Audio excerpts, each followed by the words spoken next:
So I'm just leaving the town of Aberfoyle. Today's walk it's about 5 miles, mostly around like forest, woodland paths. Main focus of the walk being Doon Hill, which is a fairy hill. It's pretty cool. There's like little sculptures of fairy stuff, and yeah, it should be fun. Aberfoyle's a really good place if you like walking. There's so many trails. Like I'm doing a circuit today. It's just a circuit that I found on the Commute app. That'll take me up the hill. But yeah, there's so many different routes you can take. You can literally walk from here probably to the top of Scotland without actually going on roads. It's a really good place. But yeah, it's just after Christmas, so I'm just doing a short walk today to burn off some Yorkshire puddings. It's typical it starts raining just as I leave the van.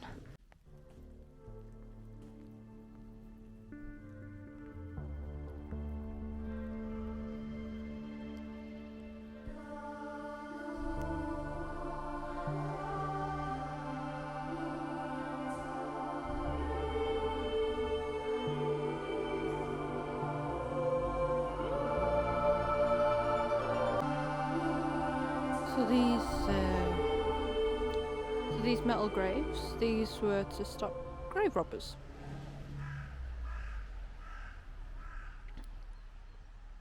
I don't know about you, but the idea of being buried in one of them is absolutely terrifying.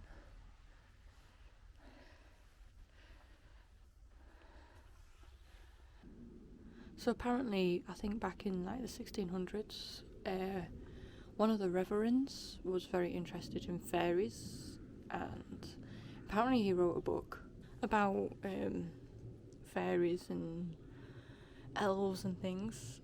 Apparently he was really fascinated with the Doon Hill, the fairy hill that we're going to go to. But apparently after he wrote the book, he went up Doon Hill, the fairy hill, and disappeared. So actually at the top of the fairy hill there's a tree which is apparently for the reverend. Also, how cute is that little cottage there?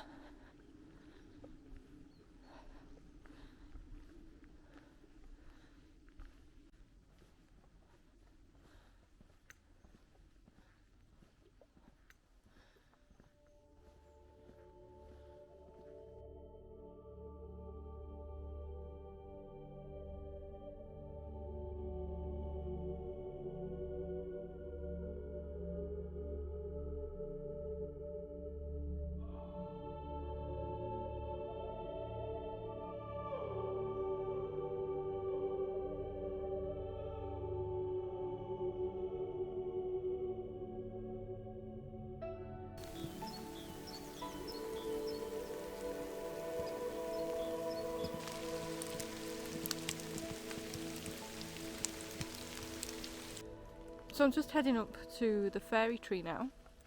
So the tradition with these fairy trees is that you bring a clute, which is a piece of cloth that's biodegradable. That's important. The idea, if there's a well, that if you have an ailment, is you wash like the area where the ailment is with the cloth, and then you put it onto the tree, and then as the cloth rots away, as does the health problem. This place doesn't have a well, so I guess it's just a case of bringing a piece of cloth and tying it to a tree and putting your thoughts of what you want to rot away. I actually was here not so long ago, and there's actually not that many cluties on the tree at the minute. I don't know if someone's taken them down or whether they've gone in the weather, but there's not that many. It's not a huge site at the minute. But there is definitely evidence of fairies around here, which I'm going to show you.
that's the fairy tree.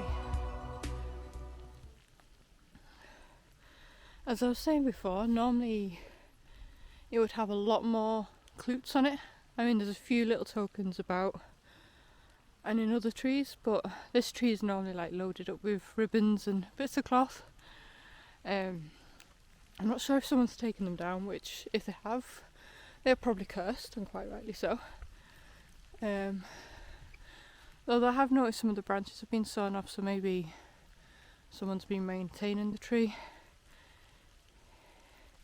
Either way, that is the tree that supposedly got the soul of some Reverend Kirk, I think his name is Reverend Kirk.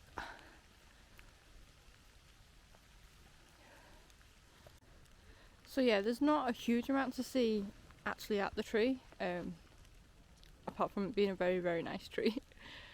I say normally there is a lot more ribbons and like tokens around. This whole forest does have a pretty magical atmosphere to it, and there's little carvings and things left for the fairies all over the place, so it's definitely worth a visit. Where I'm at now is literally just outside of Aberfoyle. I think I've maybe walked a mile or so. You can just walk back to Aberfoyle if you don't want to do such a long walk.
So I've just been videoing these fairy houses.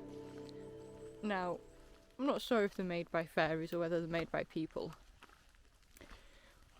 But if they're made by fairies, I feel like I probably shouldn't be filming them. And as I said earlier, like this bit of forest does have a bit of an atmosphere to it. It's lovely. Anyway, I'm wandering along in my own thoughts, and a pair of swans just flew over our head. I don't know if you've heard swans flying. They have like a really weird noise from the wings, and just for a split second I was in my own thoughts. I couldn't see the swans, and I actually thought I was going to be taken by fairies. I thought it was the end. So that's the path I came up earlier before I headed up to the fairy hill. I don't know if you can just see down the bottom there, that's where like you go up the Doon Hill and then you come back down here. It's actually not so far in distance, but there's a lot to see, so I think I've just spent like an hour and a half up there. But yeah, if you don't want to do the hill and just come around the forest pass, you can just come up here for a bit of a shorter walk.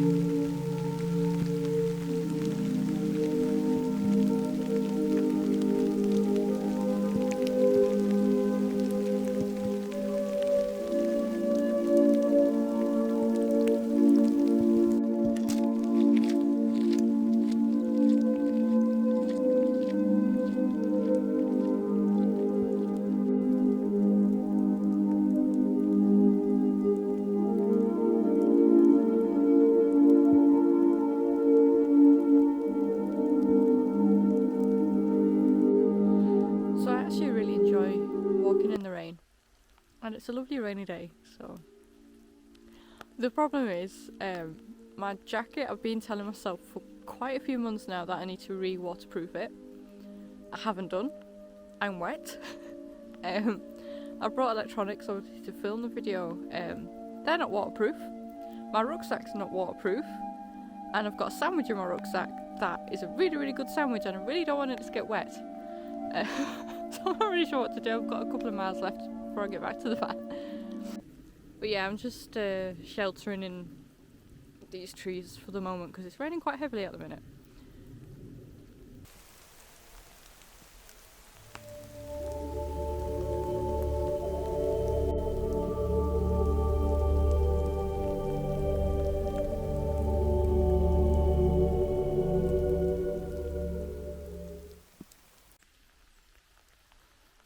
So that's the route that I was going to take today. It doesn't really add that much on, but it does go through a nice little bit of woodland. But considering it's actually quite heavily raining now, and to be honest, it doesn't look like it's going to stop anytime soon. I'm just going to take a bit of a shortcut and just go this way. So admittedly I'm a little bit sad because my shortcut meant that I've missed out on a really nice river section of the hike. Which I'm a bit sad about. I really do like walking in the rain. I'm really enjoying myself. But yeah, I am just a bit conscious about my electronics. Not so much my big camera that is somewhat waterproof. In fact, it's supposed to be waterproof, but I don't quite trust them. But this gimbal that I'm filming on now, not waterproof at all. Yeah, I never thought to bring anything to put it in should it rain. Thought it was going to be a nice sunny day, so I got it wrong. But I'm enjoying myself.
So I'm almost back at the van now, and most importantly that sandwich that I've been wanting to eat since I've set off. It's actually just been too rainy and wet to actually stop anywhere for lunch, downside to walking in the rain. So yeah, I have walked about 3-4 miles today, so quite a short walk. But that's the beauty, if you're walking around here, is you can literally walk for hundreds of miles if you want, or you can walk 1 mile. It's all beautiful. I hope I've portrayed that in the video actually, how beautiful it is around here. But yeah, if you've made it this far, thank you. Don't forget to give the video a thumbs up and subscribe to my channel if you haven't already, and I will see you in my next video.